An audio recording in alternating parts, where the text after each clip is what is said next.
Coming up on this episode of Nintendo Cartridge Society, it's a Switch 2 release day time capsule to confuse the heck out of some future alien archaeologists. I cannot help you anymore. Go now. So the Nintendo Cartridge Society goes with you.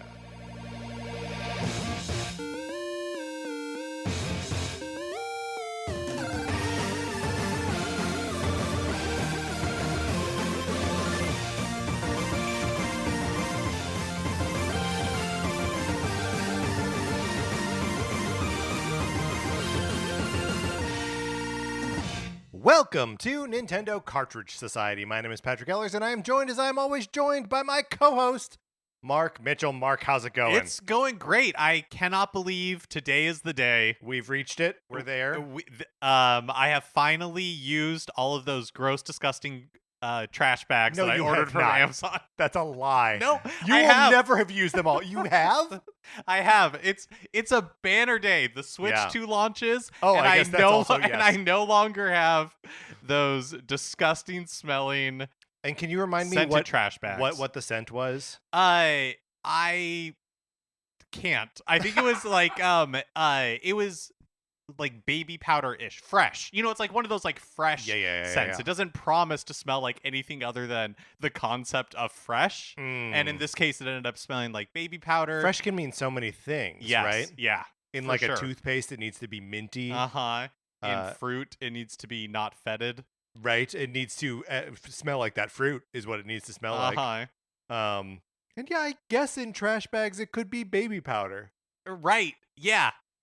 But now it's a vile thing to you. It was awful. Mm-hmm. It was horrible. So the fact that on the day the Switch 2 launches, yes, I have run out of those trash bags. It just feels like kismet. Like it really feels like the universe is smiling on old Mark Mitchell.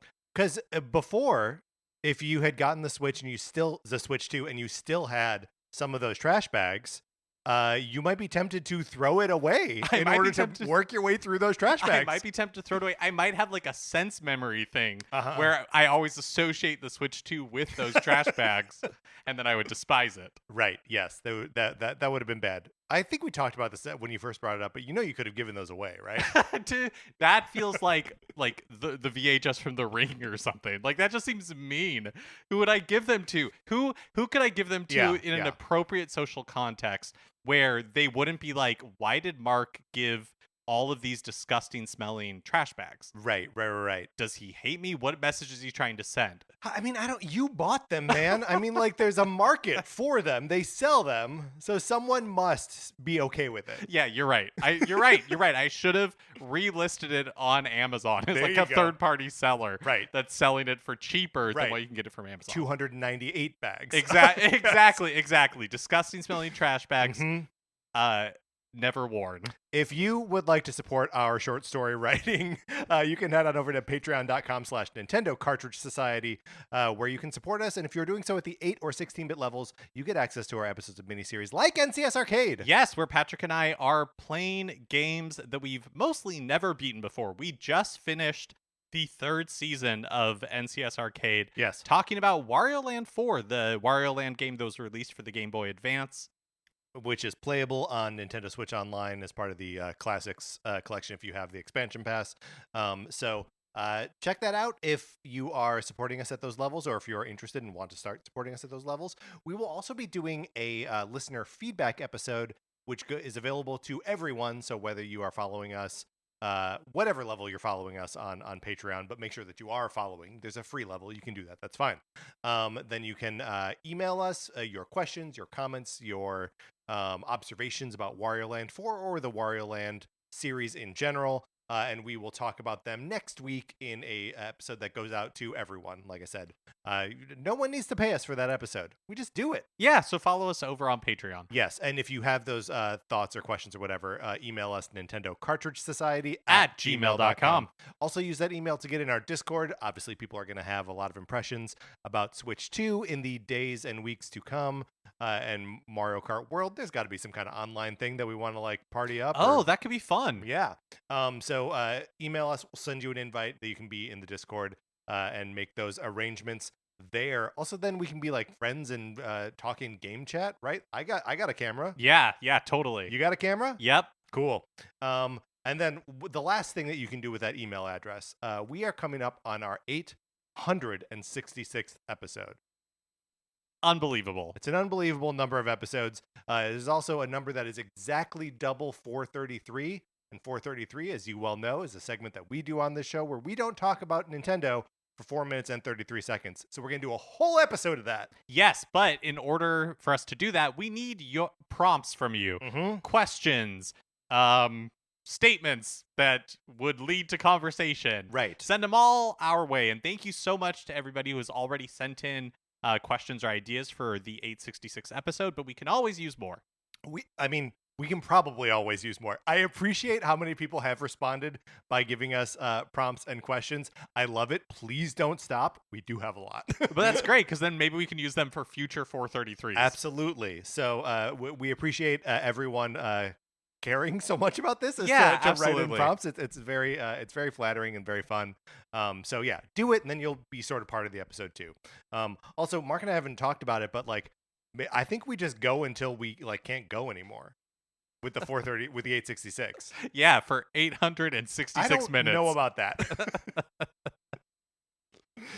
How long is 866 minutes? Don't look it up. Okay. It doesn't matter. Don't look it up and don't try to do the mental math. Yeah. It's that way only lies pain. It's 10 hours plus. It's like 14 hours. I did look it up. And I was doing it in my head. That's why I started by saying 10. All right, Mark, we are going to be building a Switch 2 launch day time capsule. And I'm going to play the transition music and let's just get into it.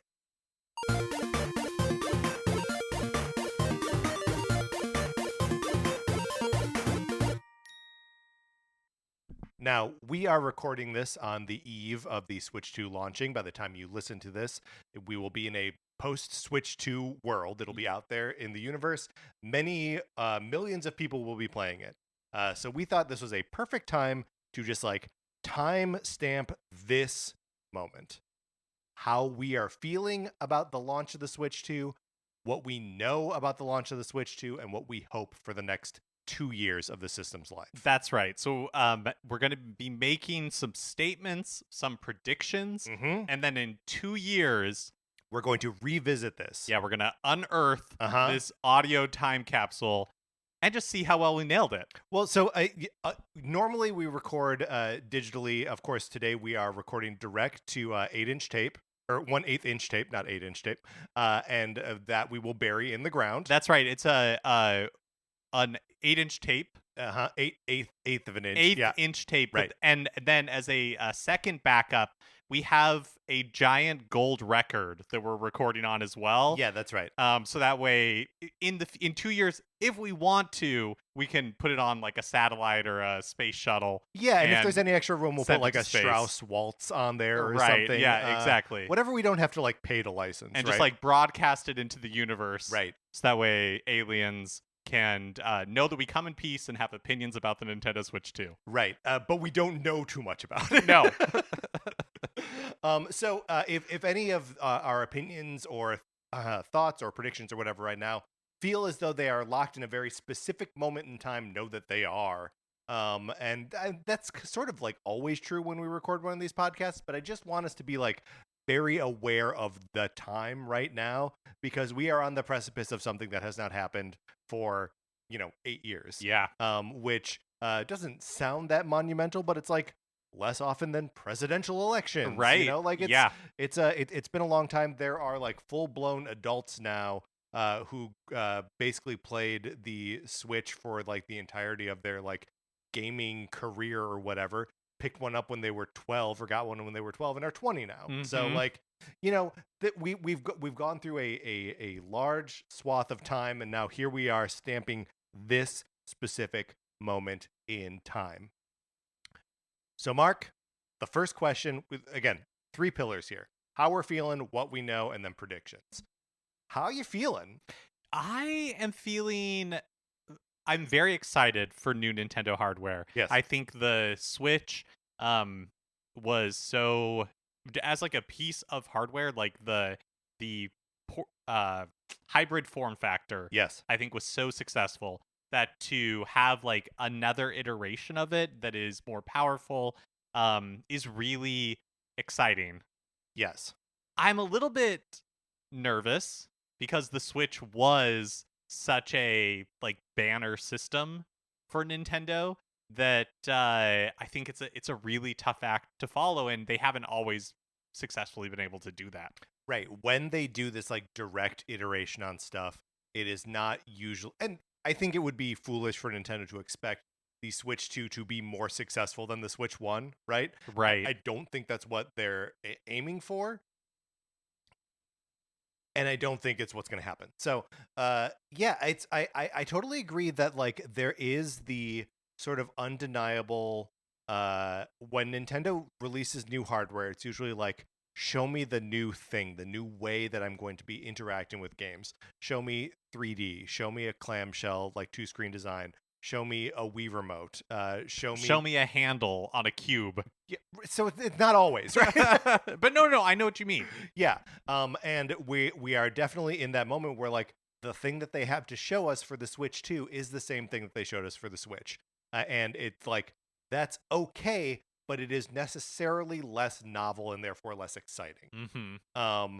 So, you know, I talked about neophilia in a previous episode where we just like new things, and the Switch 2 is new, but it's not like conceptually new. It's even ground that, you know, like Nintendo kind of forged, but the like concept of a hybrid console or a handheld console that then gets docked somehow is sort of commonplace at this point. The idea of playing console quality games in your hands is, you know, we've got Steam Decks, we've got PlayStation Portals, we've got ROG Allies, and all this kind of stuff, where it's just like Nintendo is now just iterating in the same way that their competitors or imitators have been doing. Right. And it feels like because of that, so much is going to ride on the software. Yes. And we don't know very much about the software. And so that's where it's like, well, can we talk about that for a second? Yeah. That, like, not only do we not know that much about the software, we've got a handful of games, and we'll talk about all the games that we know are coming. But here on launch day, we will have our hands on Mario Kart World and the Switch 2 Welcome Tour, right? That's it. That, as far as first-party games are concerned, that's what we have to play. There's no big single-player, like, deep... There's no Breath of the Wild here, right? There's no Mario 64 here. There's not even a Luigi's Mansion here. And it's like... that may be coming later in Donkey Kong Bonanza. We don't actually know if that game's going to be as like big and meaty as things like that. But it sort of feels like Nintendo. Well, you and I are reflecting a very specific moment in time. The release of the Switch 2 is not a pinprick; it's a smear across the calendar, right? That between now and holiday, like the holiday season, this is the launch of the Switch 2, right?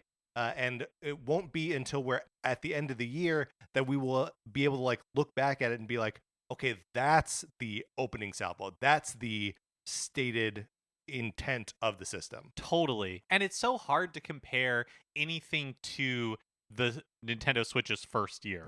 Because 2017 was crazy for Nintendo. Yes. You know, they had so many huge games that ended up being like games of the generation that like from year one, in the first few months, they had games that would continue to like be best-selling games for the next 8 years. Yeah, well, and so it's like the big four, right? It's Mario Kart 8 Deluxe, it's Breath of the Wild, it's Splatoon 2, and Super Mario Odyssey, right? Yeah, but like think of like, I mean, maybe Mario Kart World will end up being that for the Switch 2. Right. We just don't know, but it's like,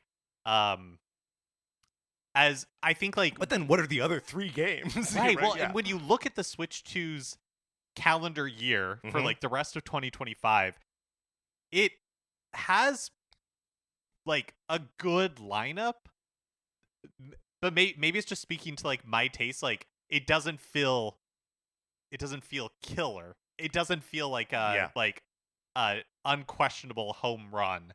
like 2017 did. Right. And like the sort of difference being that like all of those games that were home runs on the original Switch will still of course be playable on Switch too. Right. And a lot of them will be better versions than they were on Switch 1. Yeah, I mean, we've talked it's funny to me how one of the things I'm most excited to do on my Switch 2 is play Breath of the Wild. Right. Play a Switch launch game. Yeah. Play a game that you played 8.5 years ago. Yeah, it does feel very like which is another reason why I'm like, it doesn't look like it is just like a moment in time, and like it's not like an epochal thing. Like we're still reflecting back to Switch 1 launch games. I know. The thing is, and I don't want to come across as like super negative because I'm so excited for I'm pumped as well. I'm so excited for the Switch 2. Like, new Nintendo hardware does not come around that often, especially now in an era when they're not doing separate handhelds and home consoles. Yes. You know, like the Switch 2 is it. Everybody's all in on the Switch 2, and that's very exciting.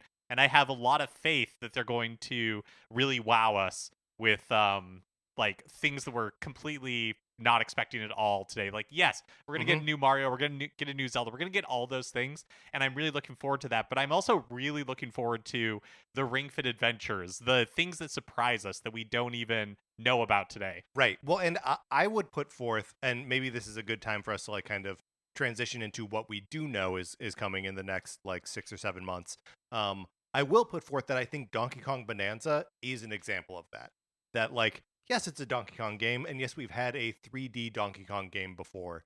But Donkey Kong 64 is like an outgrowth of Donkey Kong Country, and I don't know that what we're about to see in Bonanza is that at all. I think we're basically getting a new type of game from Nintendo in Donkey Kong Bonanza.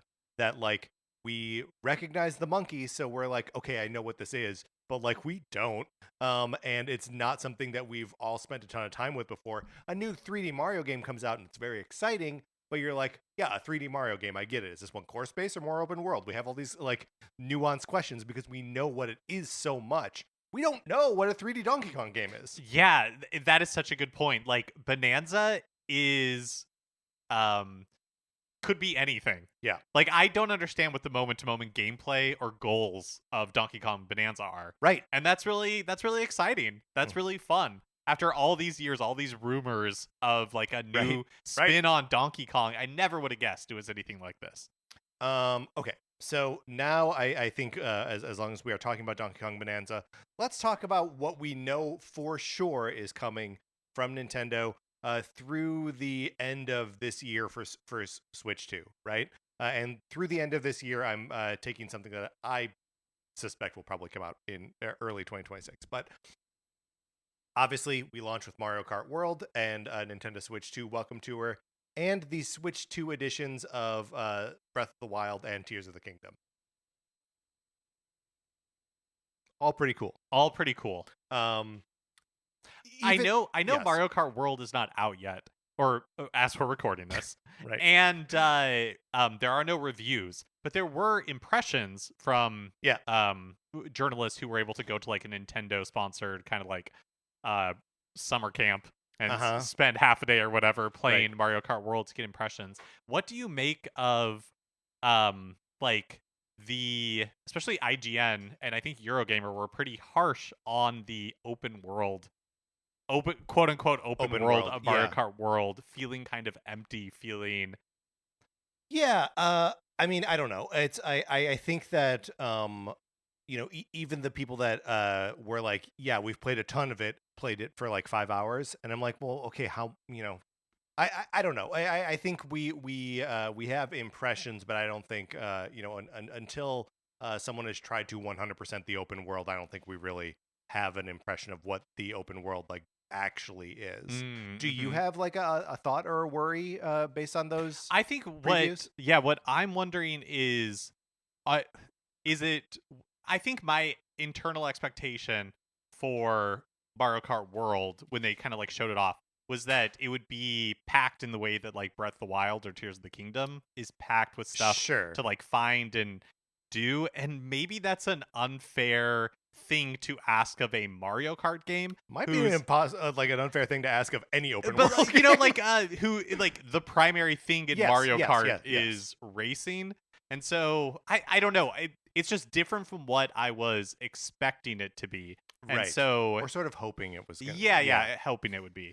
Yeah, I mean, I think I think we don't know, and I think we will discover everything about it along with everyone else in the world, which is sort of exhilarating. A little bit like there's a little bit of like an anti-consumerist angle to it, but like I don't know. With the launch of this thing, it's kind of like the people that were going to get it day one, we're going to get it day one anyway.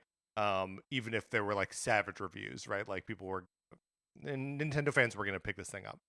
Um, I know we've said all good about these 4 game launches that included Nintendo Switch 2 Welcome Tour, which is like, here's the thing, I'm excited to see what this thing has to offer. Yeah, me too. I imagine it won't be that much fun. I don't know. Just like we had impressions for Mario Kart World, we had impressions for Nintendo Switch 2 Welcome Tour, and I feel like the consistent feedback was this is pretty good. Interesting. Yeah. All right. Well, great. I've not really been clued into those impressions. But I mean, like, it's not going to be less fun than like Everybody 1-2 Switch or even the original 1-2 Switch, both of which are games I own. Right? Right. Right. And spent more than $10 on, which is what we're gonna pay for that. So yeah, a weird little piece of Nintendo software that I'm interested to spend some time with. And then Breath of the Wild and Tears of the Kingdoms, those are both going to be free upgrades for you and I because we're Nintendo Switch Online Plus expansion packs subscribers. And I think we both said that we want to like mess around with Breath of the Wild for a while, having more or less recently played Tears of the Kingdom. So, but anyway, that'll be cool. I'm very excited for that. The next beat, or anything else to say about those games? Okay.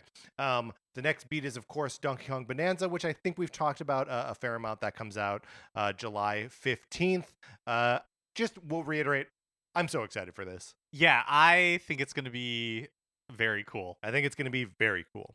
Then just about a week later, Super Mario Party Jamboree plus Jamboree TV, the sort of upgrade path, or if you're buying it new, comes out July 24th.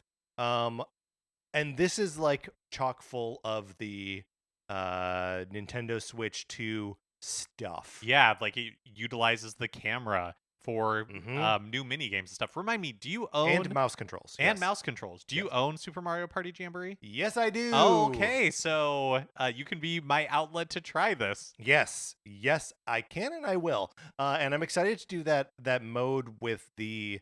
There's like a roller coaster mode where you're all like playing in co-op together. That is also what I remember from that trailer. Yeah.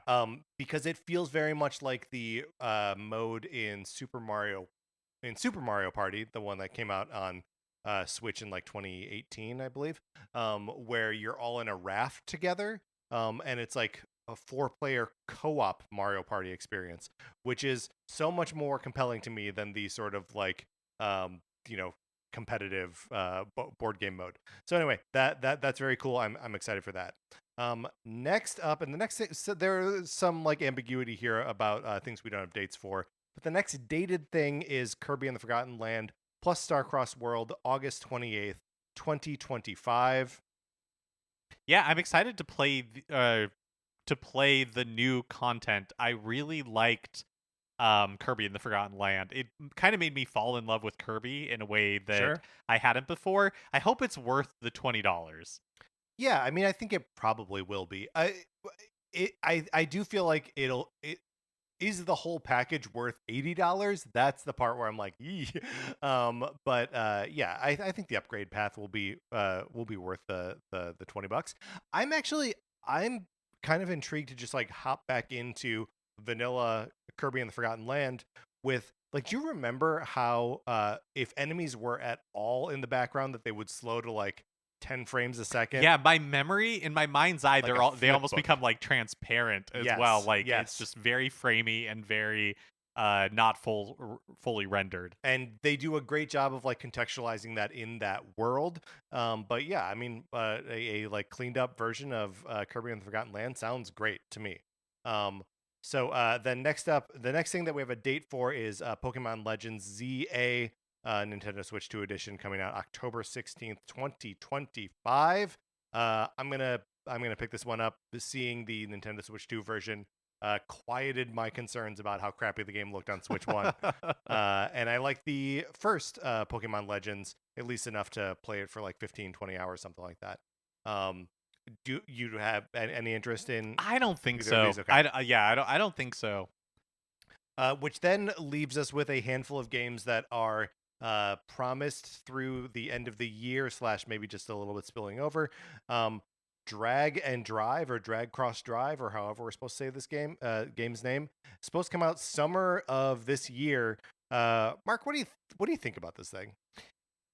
This is one that I wish that I was able to go to one of those like Nintendo Switch 2 hands-on events that Nintendo hosted to try it for myself, because I feel like so much of it is going to depend on how well someone adapts to the controls. Right. And so I think it's like really interesting. It could be Flip Wars, or it could be a Snipper Clips, where, it ends up like really grabbing me. Right. The Snipper Clips being where it grabs you, and Flip Wars being we ignore it. Yeah. Yeah, it's tough.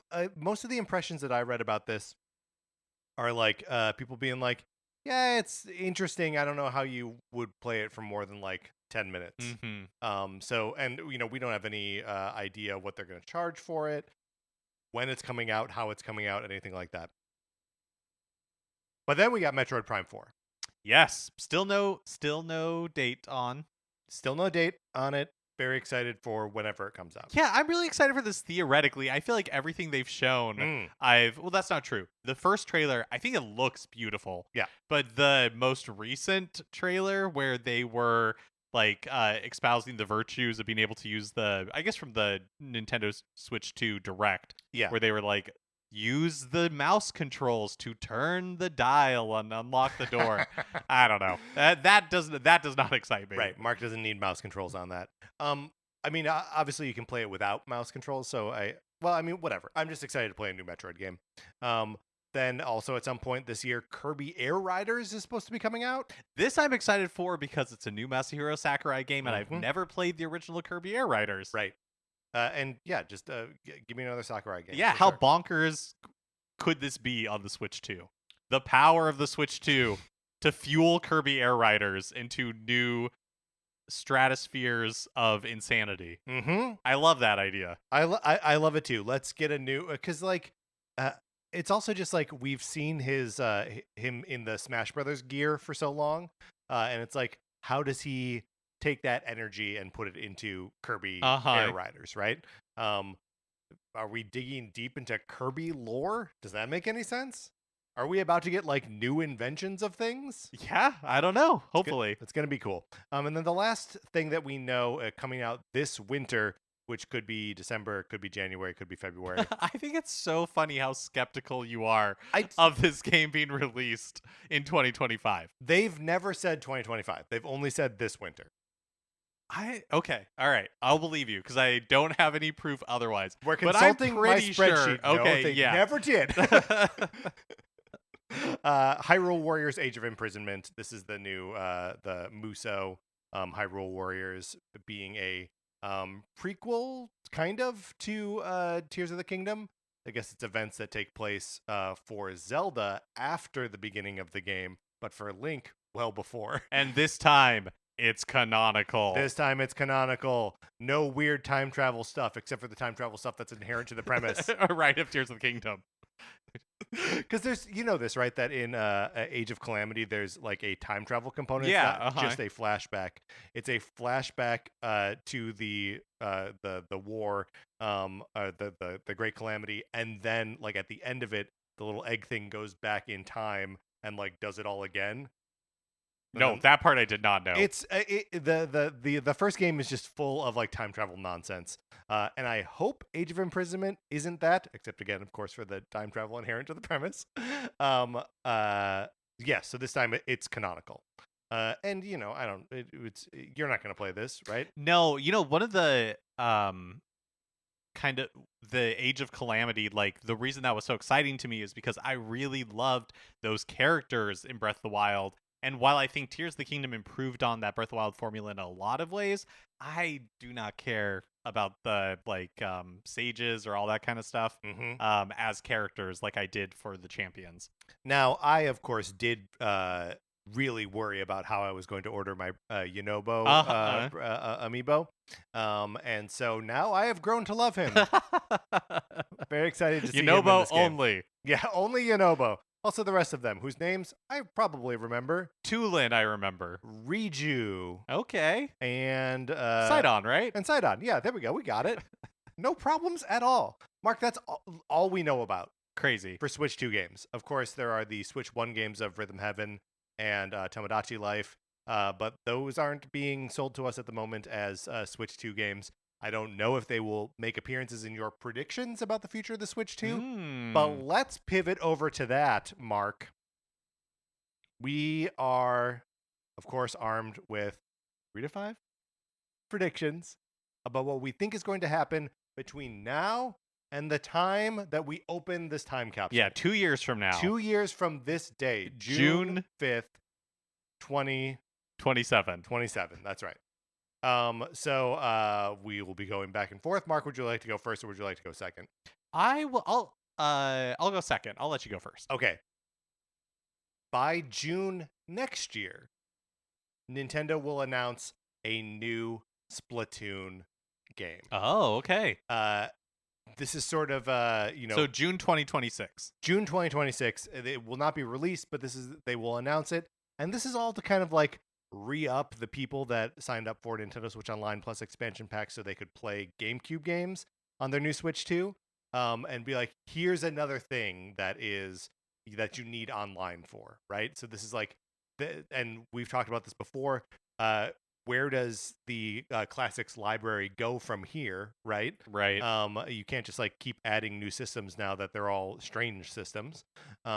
So if they do something with Splatoon that is like a more persistent online experience or something that has like role playing or adventuring or like designing your apartment features or whatever, that will be like the hook and the thing to like keep people engaged with NSO. And I know your prediction is just for it being like announced before June next year, but let's say that it is released in 2026. Yeah. That would be like 4 years from Splatoon 3, which is a decent amount of time. Yeah. It's about the length of time between Splatoon 2 and Splatoon 3.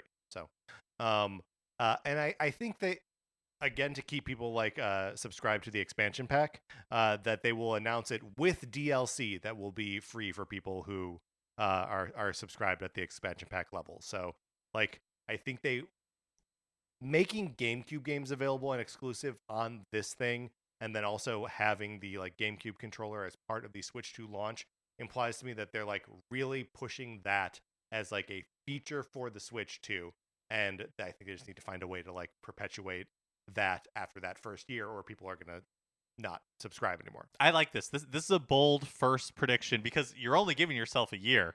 All of my predictions, I'm giving myself 2 years. Oh no, I'm trying to pinpoint like when things are. Oh, very good, very good. And also, I'm gonna go ahead and posit a name for the new Splatoon game because I don't think they're gonna do 4, right?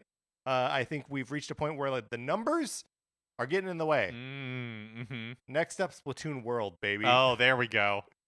There we go. We're doing World now. Yeah, the Switch 2 is all about worlds. Yeah. So that's my first prediction. By June 2026, a new Splatoon game will be announced. Okay. Well, my first prediction is about what Nintendo will do for Zelda games because, Tears of the Kingdom, it was not that long ago. We just had a brand new 2D Zelda game in Echoes of Wisdom.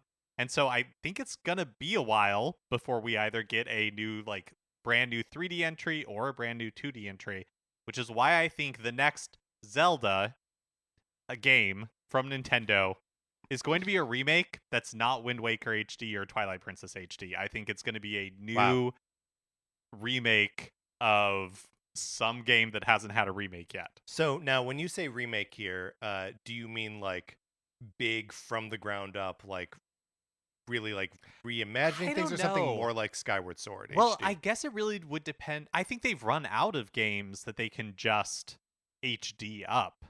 Like Yeah. I think it kind of has to be a remake of some kind. And I don't know if that's like a remake of a handheld game, like of one of the Oracle game or both the Oracle games, or like Minish Cap or something, or if it's like going to the DS games. Yeah, that would be interesting. So But like take another swing at Phantom Hourglass, either with with like, mouse controls. I mean, that's a great pitch right there. And like really blow it out and give it like HD graphics and all that kind of stuff. Like that could be very interesting. So I think that's going to be like the stopgap, Mm-hmm. is get a new remake in there, Yeah. and then if that buys them a few additional years of like another Muso game or whatever they're going to do, before Please no. they're actually we're getting one more. There'll be 3 Hyrule Warriors games.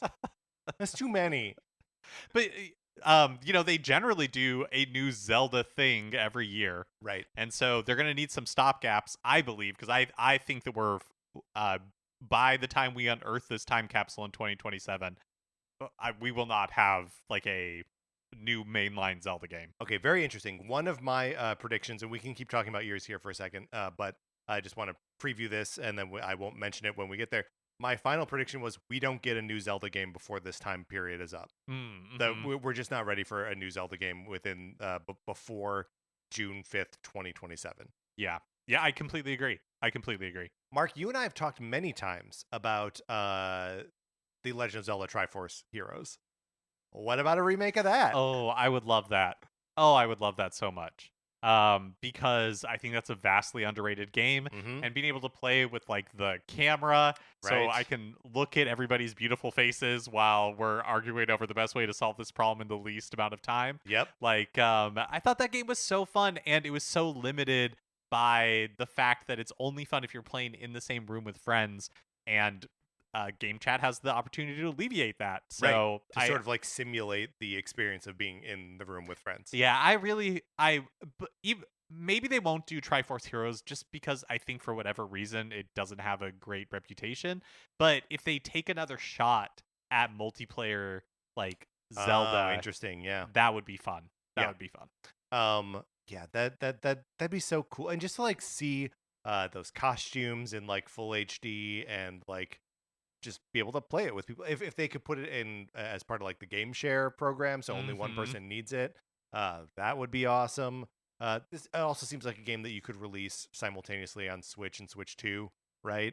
Because of course the Switch 1 can handle it, but yeah, I think that would be very good. So Mark, I've already sort of given my second prediction, which is no Zelda. Do you want to just go again, or do you want me to throw out a real prediction? Oh no, I can go again. Yeah. So I said the next Zelda's a remake. No Zelda by 2027. I agree with you on all that. I do think in 2026, and I think this is the one prediction I have that I put like a time frame on, even if it is as broad as a year. I do think next year we're getting a 3D Mario. I think it has been long enough since Odyssey. Part of the reason that we're saying no 3D Zeldas because Tears of the Kingdom didn't come out that long ago. Right. And, considering how long it took from Breath of the Wild to Tears of the Kingdom, and that was in a lot of ways reusing the same Hyrule. I know they basically rebuilt everything to accommodate the physics, but right. Like a lot of that groundwork at least was done. I think that it's going to take even longer for the next 3D Zelda game. But it's been so long since Odyssey that I think there has been enough time they must have for been a new working 3D on Mario right? game. Yeah. Yeah, the only like I agree that like it's time, but I also wonder like was this Donkey Kong game, like was that what they were working on instead? I just feel like I think Donkey Kong will be great, and like I think people like Donkey Kong, but you just can't get like Mario gets people excited in a way that like Donkey Kong is not going to. It's like and I don't know that how long you can hold off on it. I mean, in a lot of ways, I think what we've kind of talked about before on the show is the Switch 2 the Nintendo GameCube again? And I think if you look at some of the problems that they had with the GameCube, which was like Mario was really late and they felt pressure to pull it up because the GameCube underperformed. Wind Waker, right, was like later into the life of the Switch, and they had to compromise it. Right, and part of that is because Majora's Mask was so late. Right, and so it's like, okay, I don't know how much.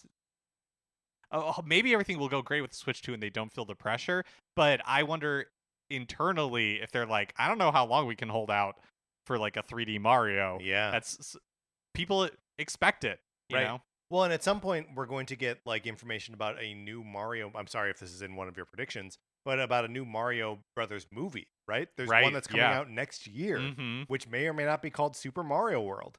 So like, not that Nintendo's been all that precious about like pairing games to launch alongside their. They've only done it once, so alongside their movies. But if it's foolish to not have a brand new like mainline Mario game to play on Switch 2. Yeah, when the new movie comes out. It is kind of fun to think about, okay, let's say that there is no 3D Mario in 2026.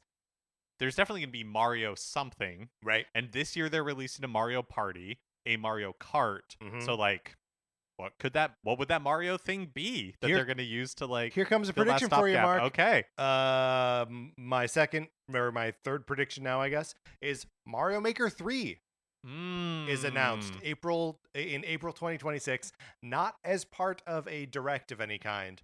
They've learned their lesson and they are calibrating expectations for Super Mario Maker. That they're like, you know what? This is a niche game that has a niche audience. And it's something that we need to get out sooner rather than later and just let the community support and be supported by the community of people who play Mario Maker levels. So, yeah, it'll have some additional themes in it. Maybe the Super Mario Advance, maybe Super Mario Land, like those kind of themes in there in addition to the 5 that are in Mario Maker 2. But it is largely just going to be, like, they're not rolling out the red carpet for it anymore, right? Now it's just a game that works. The online works. You can use a mouse to edit courses now. And it's just like Mario Maker 3, the stalwart workhorse of the Switch 2 library. I am not sure how much Mario Maker 2 sold. I'm sure it sold decently, like well enough. But knowing what we know now about the Switch 2 and the mouse controls and the kind of like indifferent, I'll say, reception to Super Mario Maker 2, I wonder if they would have been better off just not doing Super Mario Maker 2 and waiting for the Switch 2, like the mouse controls, for that kind of stuff. Maybe it was just like too much.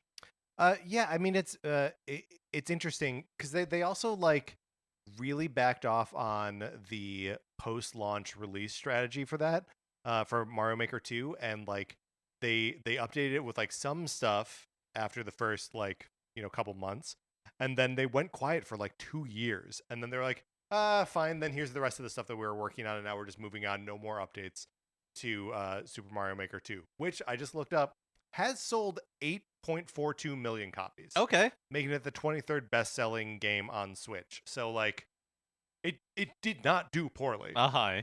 It sold more than Kirby and the Forgotten Land, for example.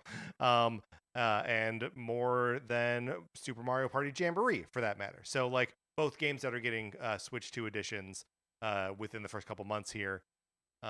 So yeah, I think it's not a failure by any stretch of the imagination, but it definitely wasn't the same kind of moment that Mario Maker 1 was. So is it my prediction? Now back to you. Okay. Yes. Yeah. So for this next prediction, what I wanted to do was, with every launch of a new console, they always introduce some features that they, market a lot, talk up a lot in the beginning, but eventually just fall out of use, right? They don't catch on for one reason or another.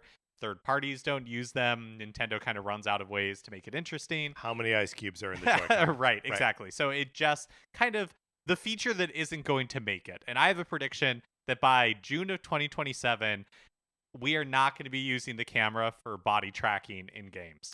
Yeah. I think that's a feature that is not going to make it. Even though Ubisoft will put out a Just Dance that uses the body track. Okay. That's right. All right. That's right. Ubi will be they'll be the only ones doing They'll it. be the ones. Right. Yep.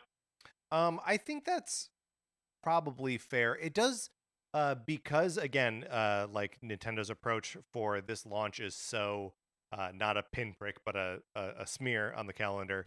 Um it feels like they don't really have a marquee body tracking game, right? Right. I think that like Jamboree, the Jamboree yeah, new content is that. Yeah, totally. but that is so weak, right? It's like one extra mode in one game, where it's like, I don't know. It just that I would almost think that Nintendo has one more like thought there, one more thing that they, and maybe that's the new Ring Fit Adventure, like fitness style game or whatever.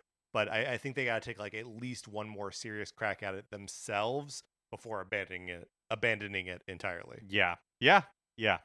But I guess we will see.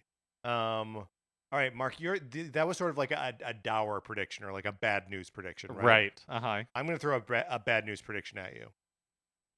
Pokemon does the unthinkable, and they miss November 2026. So 2025 should have been 2025 should have been the year for a new generation of Pokemon, right? We when we get past that, we are then in the like over 4-year territory, which means they have to hit 2026 or it's like catastrophic. They've gone too long between generations. I also think 2026 is like a milestone anniversary, right? Isn't it like 30 years of Pokemon or something? Yeah, I think that's right. But I think they're going to be overwhelmed by the task of developing for Switch 2, and I think also for Switch 1 at the same time. This is part of my part of my prediction here. They will move it to summer 2027. So basically the very end of our prediction period here. And they will, whatever the two versions are, the red and blue, as it were. One of them is going to be a Switch 1 game. The other one is going to be a Switch 2 game. Wow. I think these are bold predictions. Thank you. I think. Yeah. We've seen them do the split generation thing with Mystery Dungeon games before. Just the Mystery Dungeon games that the like blue team, I forget which one was which. Blue team and red team. One of them was on GBA, the other one was on DS. And I think we're in like a little bit of a similar situation here where like the audience is going to be split between people who have migrated to the new thing and people who have not. And the people who have migrated to the new thing are going to want their shiny new Pokemon game. And I think they'll just release two versions of it. And those two versions will be the two versions. Yeah, that is so interesting. That's very interesting. Do you think there's just no way they miss November next year? Yeah, I think I personally think something comes up. I think there's no way that they miss. Yeah. I think that they have given themselves an extra year, mm-hmm. and I think with the Switch 2 versions or Switch 2 updates, I guess, to Ruby and Sapphire. No, that's not right. What are these new ones called? Scarlet and Violet. Yeah, Scarlet and Violet. That like. I think they can make it happen. And I think that that's kind of like proof that they could do good enough. And good enough. That is Pokemon's mantra, right? In a lot of ways, Nintendo's. And I don't mean to say that dismissively because Nintendo relying on good enough is part of what has made them great. Yeah, what do you expect of the next generation of Pokemon? Do you think it'll come out and people will be like, this thing's a mess. It's undeniably fun, but it's a mess, just like the last couple games? No, I don't think so. I really think that I don't know. I think all proof points to them having a concerted effort to increase the quality of the games that they're putting out. Yeah. And I think they heard the feedback from Scarlet and Violet and are genuinely internalizing it and trying to do better. And the second best selling Pokemon games of all time. Right. Yeah. So we'll see. Right. We'll see. But that is my expectation. My expectation is that they're never going to be technical showcases. Right. That's just not the game that they play. But I think it could come out and be like respectable. Right. Yeah, I mean, that's my hope as well. What if they did? What if they just like pulled it off somehow, and we're just like Pokemon, the best looking Nintendo games ever. Right. Right. Really like technical marvels. What if they this is unrelated to the um technical abilities of the game. So what if they try to like undercut Pal World at its own game and they start giving Pokemon guns? Give Pokemon guns. Yep. Yeah, I mean, I think it's time. True next gen innovation. Set the new one in Texas or something. Yep. Mass executions. Yeah. Pokemon on death row. Yeah, perfect. Okay, my next prediction. Yes. Your final prediction, yes? Oh, so can we do like or did I go first? You went first. Okay, so you have two predictions. Okay. Yeah. Sure. That sounds great. Okay. I know that when we're recording this, like the Switch 2 hasn't launched yet. But I think these things are going to be pretty easy to get. Here we go. Like, I know the pre-orders were dicey, and not everybody who wanted one was able to get a pre-order. But I kind of believed Nintendo, and I think this is going to be similar to the SNES Classic Edition, where it's like, if you want one, you will be able to get one this calendar, like in 2025. Oh yeah, I think in 2025 for sure. I still think that like here during the actually I don't know if I genuinely do believe this. But I think the question of whether they're all going to be available for people who have not pre-ordered within the first month, I think that's still an open question. Well, yeah, I mean it's hard because we're looking like as we're recording this, there are people who have gone into GameStops, right, and GameStop's like, yeah, we have 100 of them. You want one? Yes. Like, we'll give it to you at midnight. I mean, I'm going to accompany you to Best Buy tonight, and we'll see. I don't have a pre-order at Best Buy, but like, if they have them there, we'll know. Right, and so it's just, yeah. So, anyways, that's my prediction. Is that I don't think these are going to be scarce. I think Nintendo Switch 2s are going to be pretty easy to get. So then what's up with the pre-order situation? Is it just that like pre-orders are always a mess? Yeah, I mean, that they set like a surprisingly low number of them aside for pre-order purposes. No, I mean, I think that they've manufactured as many as they could for pre-orders, but they'll just continue to manufacture them. Right. And we just happen to be in a situation where, like, what does pre-order mean? It means like basically day of launch or the first like week or 2 weeks, you're guaranteed to get one. But Nintendo's going to be constantly shipping these things. Right. So I don't feel like day one availability or like first week availability is a good window into what future availability is going to look like. Yeah, I think that's right. I also think that, and you and I talked about this the other day off mic, because when we stop recording the podcast, we continue to talk about Nintendo as though we are doing the podcast. That the like any difficulties around like any pre-order woes, any like not being able to get the system during the first like week, and like going to Best Buys and Targets and Walmarts and what have you and striking out. That only matters and is only a problem until you've secured your system. And at that point, it doesn't matter anymore. As soon as you have one fun game memory with the new system, the trouble of getting it is no longer a factor in its legacy, right? Right. And so, the conversation in the lead up to this thing being released today, as you are listening to this podcast, is largely been about how hard it has been to guarantee that you're going to get one. And I just think that's not going to be part of the narrative of this for very much longer. Whether, they become hyper available as you're describing or not. My final prediction, Mark? The next Fire Emblem game comes out in January or February next year. It is not a remake. It is a brand new Fire Emblem game. I know there have been rumors about, like Genealogy of the Holy War or any of those, Thracia 20, whatever. But I think it's just going to be a new one. It's been a while since we last had a new Fire Emblem game, and Engage was rumored to be like done and sitting on the shelf for a year before it came out. That they started working on it before Three Houses. Bizarre. So anyway, this comes out early next year. it is they launch it as a Switch 1 game, but within the year there will be a Switch 2 version that has Fire Emblem games always have like some DLC that's just Mm-hmm. like extra stuff. I think they will have that here, but they won't sell it as DLC.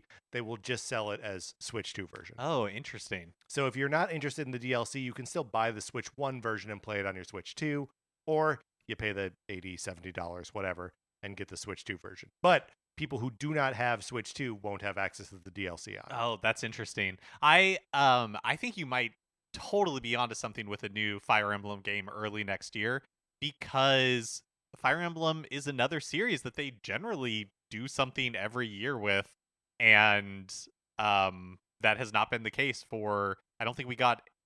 What did we get? Did we get something Fire Emblem related in 2024? And we're not getting anything Fire Emblem in 2025, right? Both statements are correct. Yes, we may get the Path of Radiance. I think is the GameCube yes, one. You're right. The GameCube we may get one. that at some point this year. It's on the list of GameCube games that are coming, but we don't really have any idea what the cadence of those releases is going to be. But yeah, no, and there were no Fire Emblem games in 2024. Was Fire Emblem Warriors 3 Hopes, was that 2023? Or was because I or was I feel like it was earlier than that. Yeah, maybe you're right. Because Engage was January 2023. Oh, you know what? We've got a spreadsheet. Oh, yeah, you're right. Yeah, so 3 Hopes was released in 2022. Gotcha. Okay.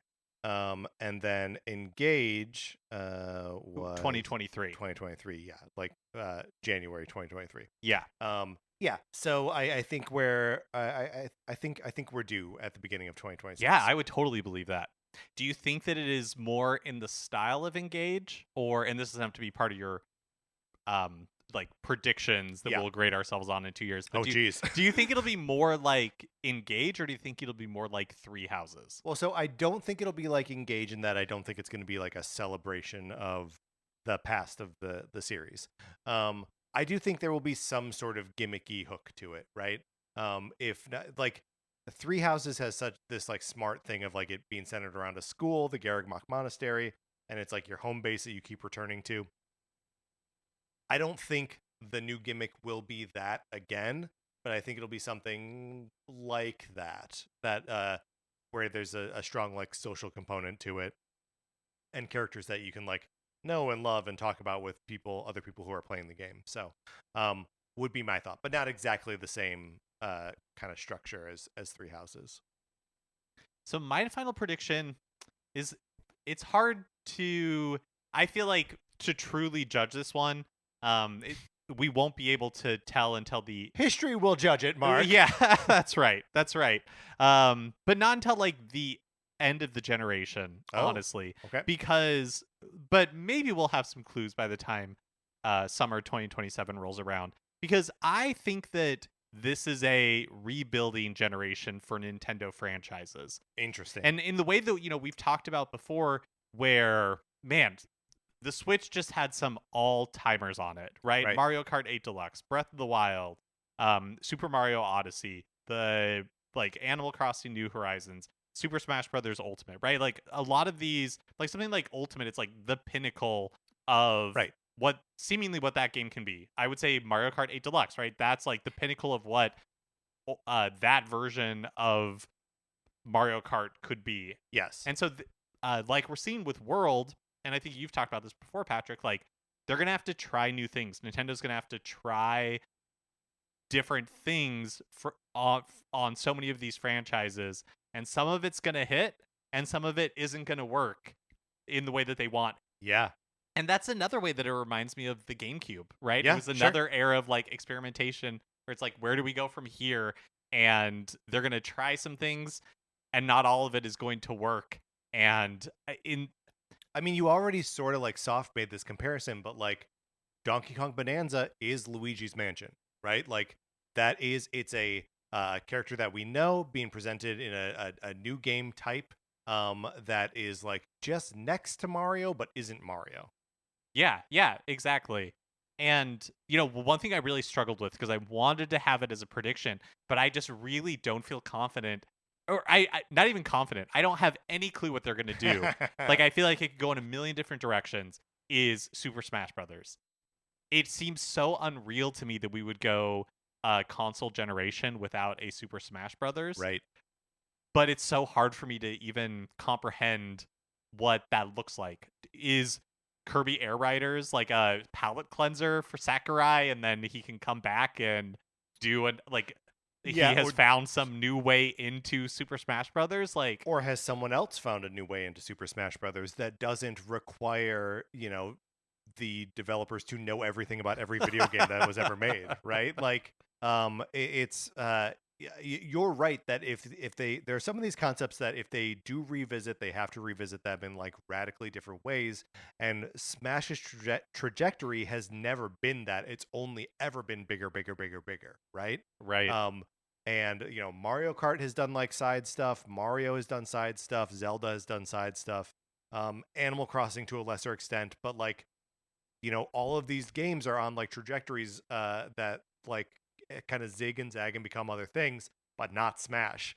So like, yeah, what does the weird generation Smash look like? Yeah, and do they skip it entirely? Do they Like, yeah. is Sakurai truly tapped out? But they won't do another Smash without him, so they bundle everything together in Smash Ultimate, make the I don't even know what you would do. Do they do a Nintendo Switch 2 edition? Do you know what I'm saying? Right, Where, that like, has all the DLC characters in it. And is that enough? And it looks nicer or whatever. Right, but like, how do they online extract actually works? How do they extract like 10 or 20 new dollars out of like the tens of millions of people who already own it? I think that would be the question of a Smash Ultimate like re-release for Switch 2. The problem is it's already called Ultimate. You can't do Smash Ultimate. Right. Super Smash Brothers World? Hey, well, now I'm listening. Well, so your calling out of World there, and like how Mario Kart World is obviously doing something different instead of just being a bigger version of 8 is not only is it not a bigger version or a bigger game, it's actually quite a bit smaller when you look at like the metrics of Mario Kart 8 Deluxe that mattered, right?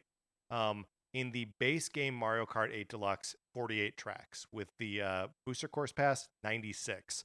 There are 32 tracks in Mario Kart World. That's not that many tracks. Right. And like they are confidently going into this being like, this game is smaller, it's just different. And I think that is, I hope that they are approaching the rest of this stuff with that same sort of boldness. Yeah, I completely agree, because I want them to be taking those shots even when they're not like home runs. And the interesting thing about Nintendo is because like you have something that was maybe considered a miss, like Wind Waker in the GameCube generation, and now beloved. Right? So it's so hard to judge these things in the moment. Right. Because the like reaction to it when it's happening is not the reaction that people are going to have 10, 20, 30 years for post its release. And so well, and beyond that, there's the international reaction, but there's also like the Japanese reaction. Those aren't always the same things. Like Splatoon wasn't not a success internationally on the Wii U, but it was enormous in Japan, which is why we've had 2 more of those games since then, in the last decade, right? And I don't know that just based on like the American and international reaction that we would have gotten that many more Splatoon games. So there's a couple different lenses that you have to look at these things through. It's like, what does Nintendo care about? What does Japan care about? And what does history look more kindly on than it does in the specific moment? Yeah, and so I guess like, at the beginning I was saying I'm really excited for the Switch 2, but I'm a little bit nervous. Yeah. And I think that's because Nintendo was hitting basically home run after home run after home run on the Switch, and I just don't think that's possible for them to do on the Switch 2. So I think it's going to be a bumpier ride. It doesn't mean that I think it's going to be like bad or do you even not necessarily feel, like worse. But do you not feel like the last year and a half has already been the bumpy ride? No, you're right. I think like the tail end of like the Switch's software was not its strongest, but most of those weren't really Nintendo games. I mean, true, but like they still had their name and their IP on it. Like it's still Princess Peach Showtime is still a Nintendo game, even if it's a good field game. That's true. That's true. But I think like the highs of the highs of the Switch are potentially I guess all I'm saying is that I think the Switch 2 is going to be more inconsistent than the Switch was for like the beloved their like core franchises. I think that's probably fair, especially considering we said 2017 just an incredible knockout year for Nintendo, but 18 and 19 are no slouches either. And we no longer have the like easy just port a Wii U game to the system. So like I think there are just inherently more hurdles here to making this generation as like special and like as turbocharged as the previous. And I think they are maybe hoping that third parties will fill some of those gaps. Yes. And will they? Yeah, I don't. It will be. That's another one that I didn't really want to put a prediction on. Right. Because we have seen this pattern repeat with Nintendo previously. Right. Where, third parties come out of the gate pretty strong or talking to big talk. And then very quickly, like they go away. But the video game industry has changed so much since the launch of the Wii U, since the launch of the Switch. Right. That I think there's a good chance that third parties really will show up. Yeah, one and not just third parties, but the other first parties. Yeah, that's right. Sony and Microsoft. Yes, exactly. Are releasing games on Switch this year. So, and will continue to do so for a while. But yeah, I do wonder, like, I think part of why that has happened from like those other first parties is that the other console manufacturers is that the Switch was like an undeniable seller. And I guess no matter what, the Switch 1 will continue to have an absolutely gargantuan install base that makes everything else look silly by comparison. So like, yeah, I bet Microsoft puts out another Nintendo Switch 1 game at some point. When do they make the move over to Switch 2? Yeah, that's a really good question. I mean, I feel like they were limited on what they could release on the original Switch. And so I think for Microsoft and all of its studios, I think it probably makes sense to move to the Switch 2 as fast as, like, to put it as much as they can on the Switch 2, because I think that's where, their tools allow them to really, stretch out. I agree with that, except there aren't 140 million Switch 2s in the world. Right? Yeah, but if you're Microsoft, you don't need to sell 140 million copies. You just need to supplement, Indiana Jones and the Great Circle or whatever it's called. Sure. With, 1 or 2 million more sales. And if you're there at launch, that means Nintendo people who are buying Switch 2s will be able to play that game, want something to play. for the next 8 years. That's true. So, that's what I think. Fascinating times ahead, Mark. We don't understand any of it. Let's close the time capsule. Are you ready to close the time capsule? Yeah, we're hermetically sealing it. I'm ready. Right. It's we put it in a Ziploc bag. And that's right. As we're recording onto the tape still.